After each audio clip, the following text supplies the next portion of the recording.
Hi, I'm Jennifer from Shabby Fabrics. Today I'm going to show you how to make this adorable ruffled flower pin, and look how cute this would look on our trendy triangle tote. This is a new pattern from Shabby Fabrics design team, and it's quick and really easy. And look how roomy this bag is. This will be available as a pattern and a kit on our website.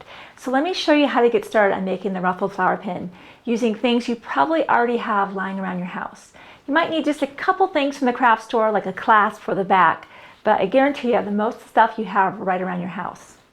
So the first thing that we decided to do for our actual shape was use like a cereal box or a cracker box and use that for our base. So that's what this is right here.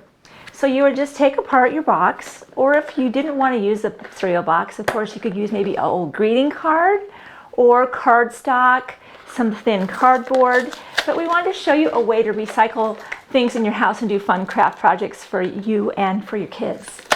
So we'll just take this apart, and you're only going to need one little part of it. Or if you want to make several of these, this would be a great craft bazaar idea to sell at a craft show. So think of that as well. So we just took this apart, and because we like to use sizing in our products, we use the bottom of the can to be the measurement for the base of the pin. Now this is about a 2.5 inch diameter. So you can find something that is about that diameter if you don't have sizing. But if you sew or craft at all, you probably already have sizing or spray starch. Same thing, basically, as far as the size of the can. So now we have that drawn. We'll go ahead with our scissors and we'll just cut that out. And when I come back, we'll go to the next step.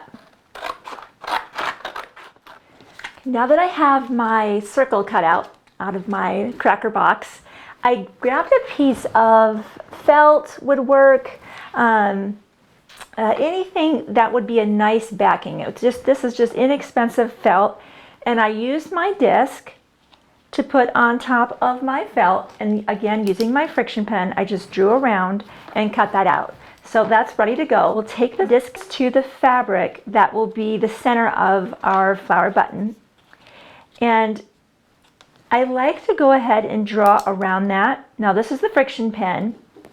You will be able to iron that line away if it bothers you. That's the best part about that friction pen.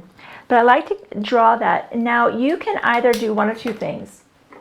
Just visually cut about a 1/2 inch around, or if you want to be very specific, that's where that 6.5 inch Omni-Grip ruler is so nice, because then you can just measure. And I might even go a little bit past the half, maybe like 5/8, and you can just measure all the way around. You see how I'm doing that?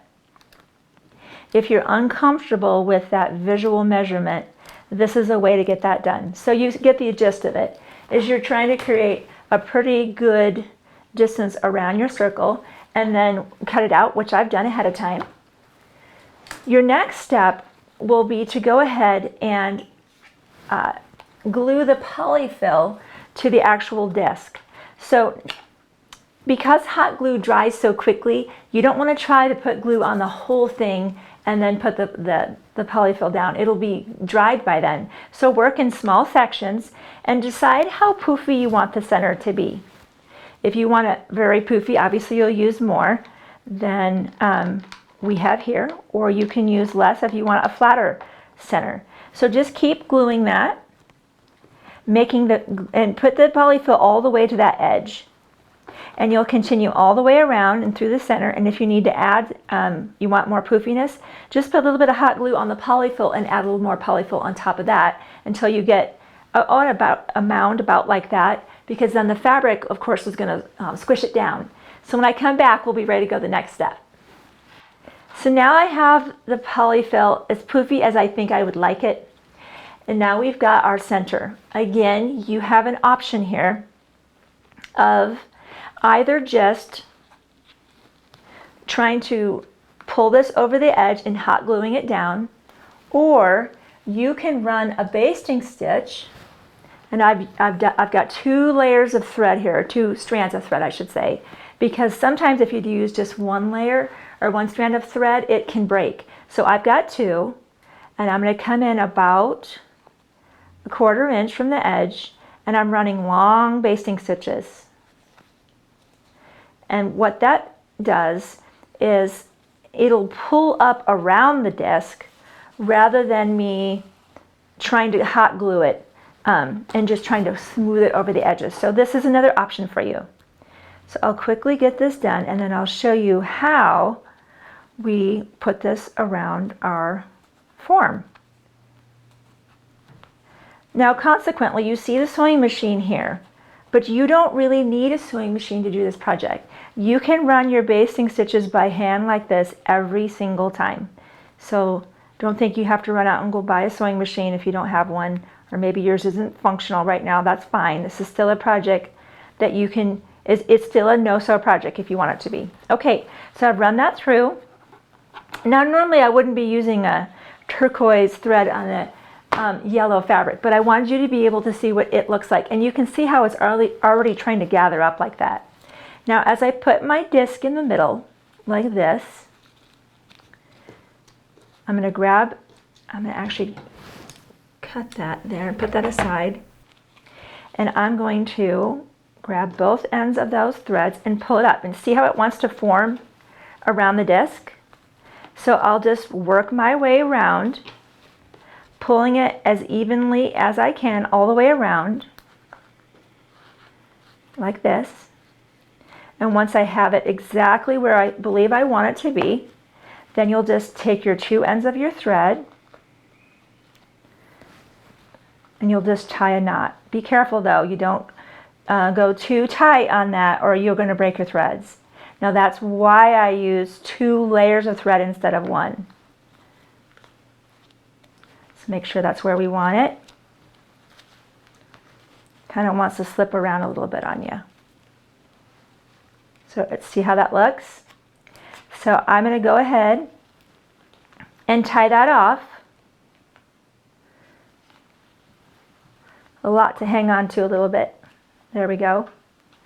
And then I'll trim my threads. Now just so that I can have it completely secure, I'm going to come in with a little bit of hot glue on these places and just kind of flatten it out. So when I come back, we'll go to the next step. Now that I have my center prepared and I secured the back with a little bit of hot glue, now it's time to make the ruffle. This is my favorite part. I absolutely love ruffles. So you'll take a 2.5 by width of fabric strip, and we've cut that ahead of time. Now if you, this center is a 2.5 inch diameter. We found that if we used the full width of fabric, which is about 43 to 44 inches, it was really a full ruffle. So you can either use the full width, or we cut ours actually down to 36 inches, so it wasn't quite as long.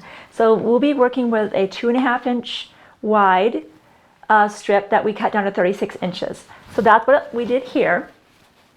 Now, in the very beginning, what I'd like you to do is go ahead with your iron and just tuck this, fold that edge down and press, and you'll do that same thing on the other end and press, and then you'll fold it in half and press. So let me show you what that looks like.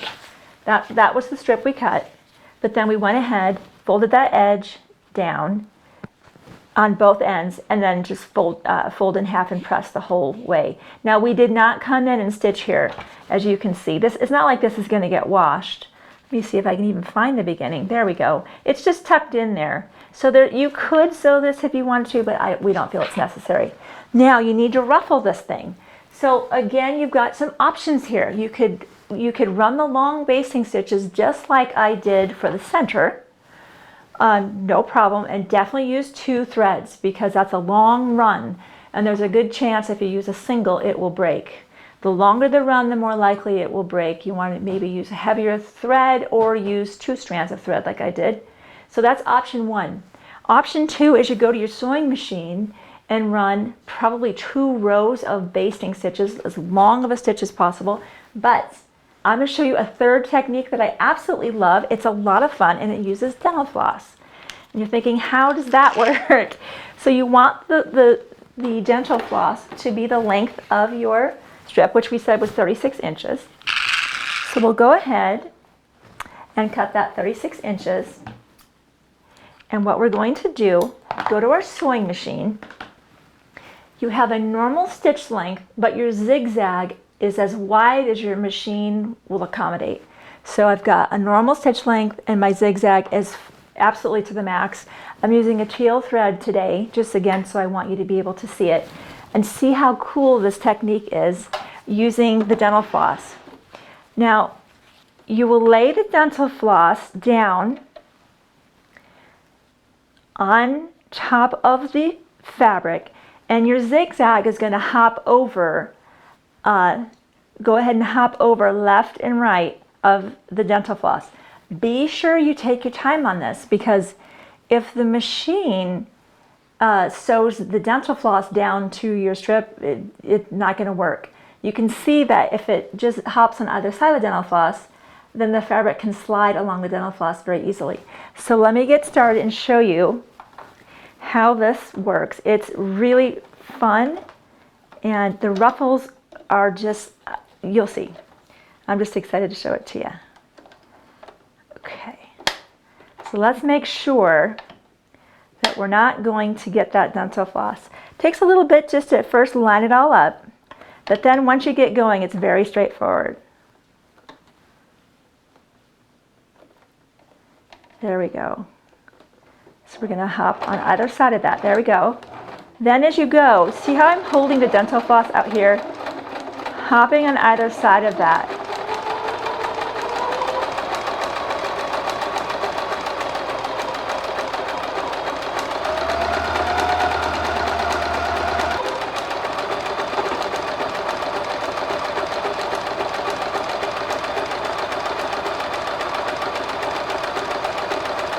So when you're all done, you can trim your threads, but be sure you don't trim that dental floss. Now look how fun this is. It just slides along. Look at that. And that's not going to break, because when I've made ruffles in the past, that's the biggest risk, is that you very carefully put your basting stitches in, you're pulling it through, you're almost done, and then they break. And so with the dental floss, it just, I mean, you can't break this stuff. So the ruffles will just slide along, just like this. And so you'll want to, of course, be deciding how full you want to make it. So I want you to go ahead, keep gathering. So you'll have your ruffles, keep moving them toward the center. You'll ruffle the entire thing, and you're going to be checking it. Does this fit around the outside of my shape? And you'll be distributing the ruffles so it's nice and easy. And as you can imagine, you're going to go ahead, once you have everything the right fullness, and you're just going to hot glue that on the inside of the edge here. And then you'll go ahead once that's done. In fact, let me just show you a little bit of that. Let me just get you going. You can understand that you're going to have your ruffles be the fullness to fill in your disc. Let me get the dental floss out of the way there. Okay, now I would of course have ruffled this whole thing, made sure it was the exact length I want, and then I'd just be gluing it all the way around. So that is on like that. Then once that's done, your clasp. When I tried to just glue this down, you know what I found out when I was taking it on and off my bag is the clasp just popped off. So I do recommend that if you're going to be taking that the ruffled flower pin on and off something, go ahead and take the time to sew it down. Now I'm trying to just open this up and get this out of the way, the pin out of the way. There we go. Now on the back of this, you can see there's areas that have the metal. I put just a little bit of glue there. Don't put any glue in the holes though, because that's where obviously you're going to be doing some sewing. So you're just going to want to go ahead and glue that down just to hold it in place. And you're going to come back with needle and thread, and you're just going to secure that through the holes, of course, and to the back. And then you'll just glue that on. You'll be able to put your pin on your trendy tote bag. Could be cute on a hat, or for any project that you have that would like a cute little accent. Be sure to subscribe to YouTube, the Shabby Fabrics YouTube channel, for more fun DIY videos.